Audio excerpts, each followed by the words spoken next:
किसी भी धरोहर को संरक्षित करके उसे भविष्य के लिए बचाकर रखना काफी संघर्ष का कार्य है।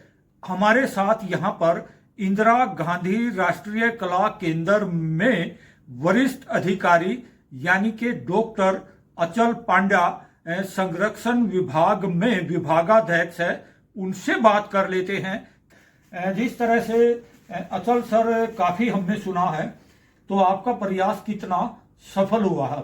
देखिए, जो संरक्षण का जो कार्य है, ये कार्य आप तभी कर सकते हैं जब आपको अपनी धरोहर से प्यार हो। तो धरोहर से अगर आपको प्यार नहीं है, आप संरक्षण का कार्य करने का प्रयास भी ना करें। और अगर आप प्रयास करेंगे तो आप बहुत ज़्यादा निराश होंगे, बहुत ही फ्रस्ट्रेट होंगे, क्योंकि इसके अंदर, इस कार्य के अंदर जो प्रॉफिट है, जो हमारा मुनाफा है, वो केवल सेटिस्फैक्शन से आता है। और अगर आपको धरोहर से अपने प्यार है, धरोहर को बचाने में मज़ा आता है, तो आप इस कार्य में आ सकते हैं। यह कार्य बहुत ही धीरे धीरे, बहुत धीरे में ही संभव है। इस कार्य में कोई जल्दबाजी नहीं हम कर सकते हैं। और कोई भी कार्य को करने से पहले, किसी भी वस्तु को बचाने से पहले, हमें उसका एक बहुत डिटेल्ड डॉक्यूमेंटेशन करना पड़ता है। डॉक्यूमेंटेशन करने के बाद, यानी कि दस्तावेजीकरण करने के बाद, उसमें कहाँ कहाँ पर क्या क्या प्रॉब्लम्स हैं वो देखनी पड़ती हैं। साथ ही हमें यह देखना होता है कि क्या बिना किसी कार्य को किए, जिसको हम लोग इंग्लिश में बोलते हैं मिनिमम इंटरवेंशन, क्या कुछ बिना कुछ कार्य किए या थोड़ा बहुत कार्य करके, कम से कम कार्य करके, हम इस वस्तु को आगे के लिए बचा सकें। पहले मैं यहाँ पर एक चीज आपको और बताना चाहूँगा कि कंजर्वेशन का काम करते क्यों हैं, संरक्षण का कार्य क्यों करते हैं। संरक्षण का कार्य इसलिए करते हैं कि जो हमारी धरोहर है, जैसे कि ताजमहल है, एक उत्कृष्ट आर्किटेक्चर का नमूना है। जिस तरह से आप बता रहे हो कि और इंदिरा गांधी राष्ट्रीय कला केंद्र की देश भर में कितनी शाखाएं हैं और उनका मिशन क्या है? हमारी कुल मिला के 9 शाखाएं हैं। इंदिरा गांधी राष्ट्रीय कला केंद्र में हम लोग संरक्षण करते हैं मूर्त और अमूर्त दोनों का। इंदिरा गांधी राष्ट्रीय कला केंद्र के अंदर किसी भी आर्ट फॉर्म को आइसोलेशन में नहीं देखा जाता। संगीत और चित्रकारी आपस में जुड़े हुए हैं।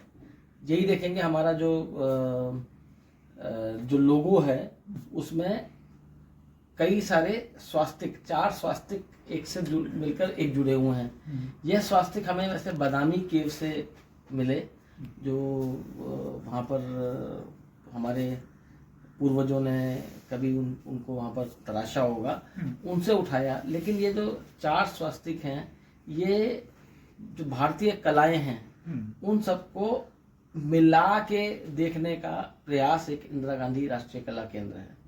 इसमें क्लासिकल आर्ट भी है और इसके अंदर फोक आर्ट भी है। और जो इन दोनों को एक साथ पढ़ाई का कार्य या रिसर्च का जो कार्य हो रहा है, वो इंदिरा गांधी राष्ट्रीय कला केंद्र कर रहा है।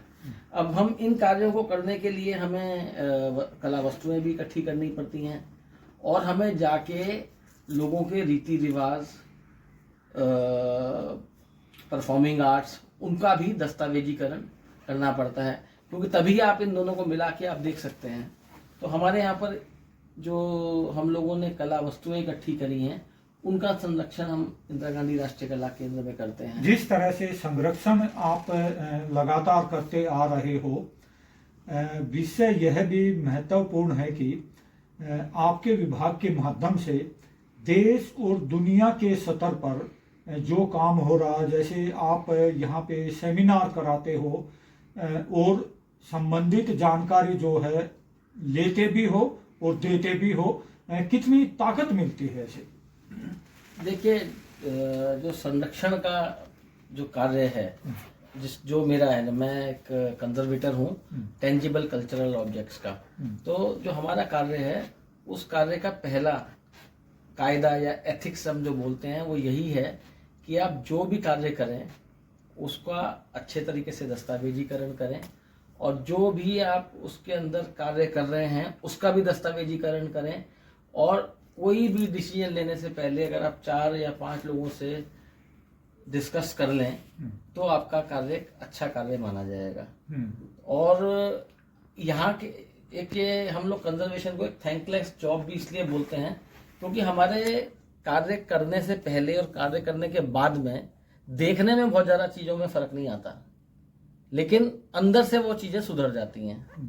जैसे मैं आपको एग्जांपल दूं, अगर कोई किताब का हम संरक्षण कर रहे हैं, कोई पुरानी पांडुलिपि का संरक्षण कर रहे हैं, तो पांडुलिपि पुरानी ही दिखेगी कंजर्वेशन के बाद भी, लेकिन हमारे कार्यों से, हमारे संरक्षण के जो कार्य हैं उनको करने के बाद यह इंश्योर हो जाएगा कि वो आगे नष्ट नहीं होगी। अच्छा, हम तो यही कहेंगे कि जो चीज मरने की तरफ जा रही है, अगर हम आज उस पर एक्शन नहीं लेंगे तो वो मर जाएगी।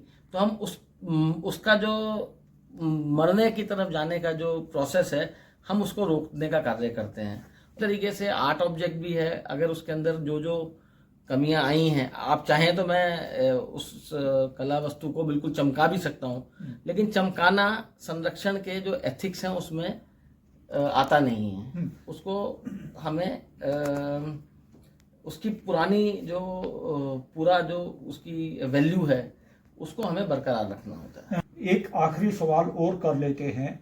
यहाँ इस आपके विभाग के माध्यम से आने वाली पीढ़ी को भी शिक्षित करने का कार्य जो है वो लगातार चल रहा है, और इसमें आने वाली पीढ़ी कितनी अच्छी दिलचस्पी ले रही। देखिए 2017 में हमने PG diploma in preventive conservation का कोर्स शुरू किया था, और लगभग इस समय हम लोगों के यहाँ से 150 बच्चे निकल चुके हैं PG diploma in preventive conservation में। और जो निकले हैं वो सभी कहीं ना कहीं पर, ज़्यादातर कहीं ना कहीं पर कार्य इस समय कर रहे हैं। उनको मौका मिलता है संरक्षण कार्य करने का। जैसे मैंने आपको एक बताया कि कंजर्वेशन का जो कार्य है वो बड़ा लगन का कार्य है। अगर आपका इंटरेस्ट है तो आप इसमें आइए, आप इसकी पढ़ाई कीजिए, इंटर्नशिप कीजिए, उसके बाद आपको कार्य मिलेगा ही, क्योंकि हिंदुस्तान की जो विरासत है वो इतनी ज़्यादा है और उसको कंजर्व करने वाले लोग बहुत ही कम हैं। जिस तरह से साफ कर दिया है कि अगर सच्ची लगन, श्रद्धा और मेहनत से कार्य किया जाएगा तो सफलता अवश्य मिलती है। राजेश खत्री, नई दिल्ली।